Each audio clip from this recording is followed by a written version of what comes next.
let's dive into something really cool today.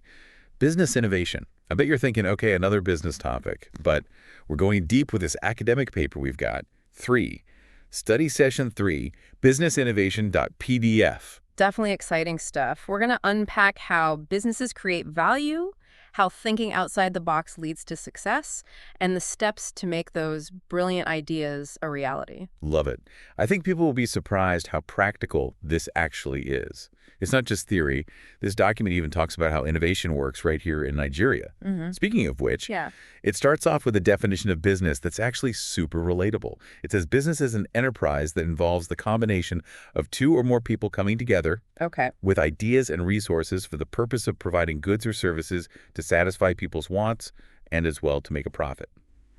That's interesting. I really like how it emphasizes that business is about collaboration. Yeah. You rarely see, just one person making huge waves. Right. It takes a team with different skills and perspectives to really bring those innovative ideas to life. And to your point about, solving problems, it's not just about making a profit, right? It's about Right. finding a solution that adds value to people's lives. Have you seen that in your own work? Absolutely. When you're truly focused on solving a problem for people, the profit just follows naturally. That makes sense. Now, here's something specific to Nigeria from the document. Yeah. It says you need at least 2 people to start a formal business. Oh, interesting. Why is that? Well, it has to do with the legal side of things. Okay. In Nigeria, there's a difference between the formal sector, where businesses are registered, Uh-huh. and the informal sector. To establish a company formally, you need at least 2 people. It goes back to the types of corporate structures we have here, like partnerships or LLCs, which require multiple people to form. Gotcha. So we've got the basics of what a business is, but what about the innovation part? The document really stresses how important creativity is, saying you can't have innovation without it. Why is that connection so crucial? Well, creativity is what fuels innovation. It's about thinking differently, connecting things in new ways, having those aha moments that lead to real breakthroughs. And it's not just one big idea, right? The document talks about 2 types of creative thinking, divergent and convergent. Right. Can you explain those a bit? Absolutely. So divergent thinking is about exploring lots of ideas without judgment, like brainstorming on steroids. Okay. Then convergent thinking is when you narrow things down and focus on the best solutions. Both are super important for innovation. So it's like you need the imagination of an artist, but also the logic of a scientist. That's a great way to put it. You need both to really make it work. Now, once you get those creative juices flowing, the document talks about 4 stages of creativity. Okay. The first one is preparation. What does that involve? Preparation is all about setting the stage. It's like gathering all your ingredients before you start cooking. You need to immerse yourself in the problem, do research, and learn everything you can. So it's not just waiting for inspiration to hit you, you're actively making it happen. Exactly. You're priming your mind to see possibilities you might have missed before. Fascinating. So we've prepped. What's next? Next comes incubation. A lot of people get tripped up on this one. It's not about doing nothing. It's more about letting your subconscious mind take over. You've planted the seed. Now you got to let it grow. Oh, I see. So even when you're not actively thinking about the problem, your brain is still working on it in the background. Exactly. Like when you wake up with a solution you couldn't figure out the night before. Yeah, totally. Yeah. Okay, so after the prep work and subconscious simmering, what happens then? Then we get to the aha moment, illumination. It's like a flash of insight where everything suddenly makes sense. Wow, that sounds amazing. It is, but the process doesn't end there. We still have verification to go through. Right. A great idea needs to work in the real world. Absolutely. So verification is all about testing, refining, and making sure your idea is actually viable. You analyze it, look for flaws, and really put it to the test. So like taking your invention out for a test drive. Exactly. You have to make sure it can stand up to scrutiny and deliver on its promises. And it's this whole process, from preparation to verification, that makes real innovation happen. This breakdown of the creative process has been super helpful. Now I really want to see how this all connects to the world of business. Let's keep this momentum going and dive right in. So we've got a good grasp on creativity now, but how does this all translate into business innovation? How do we take these creative ideas and make a real impact? That's the million-dollar question, right? This document actually defines business innovation as The application of creative solutions to identified problems and opportunities to enhance or enrich people's lives. It's taking those ideas and making them actionable, creating real value. I guess it's not just about inventing the next big gadget, right?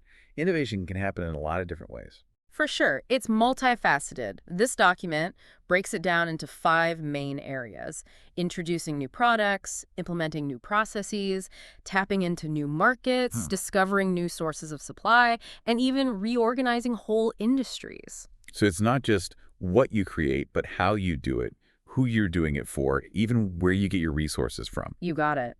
And what's exciting is that innovation can happen anywhere. A small startup shaking things up, Right. or a big company finding ways to improve and serve its customers better. Speaking of big companies, who comes to mind when you think of those who've really nailed innovation? Any examples that stand out? Mm. Well, Apple is a classic example. They've always pushed the boundaries with design and user experience, making products that are both beautiful and functional. Yeah, they've definitely stayed ahead of the game. And it's not just the technology, it's the whole ecosystem they've built around it. Exactly. They've thought of everything from how you buy their products to how you use them. That holistic approach is super powerful. Right. And then you have companies like Amazon who've changed online retail forever.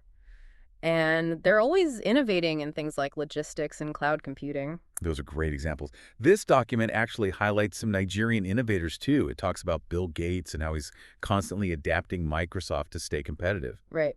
And it also mentions Mike Adenuga, who's had a huge impact on telecom here in Nigeria with Globacom. He saw a need and found a creative way to fill it. It's inspiring to see innovation happening everywhere, Mhm. across industries, big and small. Definitely. It shows that innovation isn't just for Silicon Valley. It's happening right here in Nigeria, driven by people with vision and a desire to make things better. Okay, so we've seen how powerful innovation can be, but why is it so crucial in today's business world? What are the real benefits of striving for it? Well, in today's world, things are changing so fast. Innovation is key to survival, let alone success. Yeah. If a business isn't evolving, it risks becoming obsolete. Think about those companies that were once giants but failed to innovate. They're cautionary tales now. So it's not just about being trendy or having the latest gadgets. It's about staying relevant and meeting the market's needs as they change. You got it. Innovation drives growth, helps businesses reach new markets, and makes them more competitive. It allows them to meet those evolving needs, ultimately increasing their value and keeping them ahead of the curve. So it's not just some abstract concept. It's vital for success in business. Absolutely. And I think it's important for everyone listening, no matter where they are in their journey, to know that innovation is within their reach. Whether you're an entrepreneur, part of a team, or just someone with a great idea, having an innovative mindset can open up amazing opportunities. That's a great message. And speaking of embracing innovation, there's something else in this document that I found interesting but also a bit concerning. It mentions that many students struggle to think deeply. What are your thoughts on that? That's an insightful point. It makes sense. Considering the world we live in today, we're constantly bombarded with information and distractions. It makes it hard to focus and really engage in deep creative thinking, which is essential for innovation. Yeah, I agree. So it makes me wonder, how can we develop those creative muscles when everything around us is pulling our attention in a million different directions? Seems like a real challenge. That's a big question, and I think it's the perfect way to wrap up our deep dive today. We've covered what business innovation is, looked at real-world examples, even broke down the stages of creativity, but it comes down to this. How do we actually nurture that creative spirit when the world is so distracting? It's like a paradox, right? We have more info than ever, but it can feel overwhelming. Makes it harder to really focus on those deep thoughts that lead to real innovation. I see that. So to wrap things up, I want to leave our listener with a challenge. Based on what we learned today, what can you do to cultivate those creative muscles, to make space for innovation in your life? That's a good one. For me, it often starts with being intentional about creating space for reflection, stepping away from the noise and just letting your mind wander. Right, like giving your brain permission to just play and explore. Exactly. And don't underestimate the power of disconnecting from the screen. Get out in nature, have conversations with different kinds of people. All that can spark new connections and fuel your creativity. It's like remembering that innovation isn't just about technology. It's a way of thinking, a way of seeing the world. Totally. And it's a skill you can develop. Be curious, ask questions, don't be afraid to challenge how things are done. That's a good reminder. It's not about having all the answers right away. It's about being open to exploring the unknown. Yeah. And remember, innovation doesn't have to be some huge world-changing thing. It can be small improvements in your life, your work, your community, just constantly looking for ways to make things better, to solve problems, and create value. That's so important. Innovation is for everyone, not just CEOs. It's a mindset we can all embrace. And you never know, maybe the next time we do one of these deep dives, we'll be talking about your innovation story. I love that. So to everyone listening, go out there, be curious, be creative, and never stop innovating. Thanks for joining us on this deep dive. Until next time.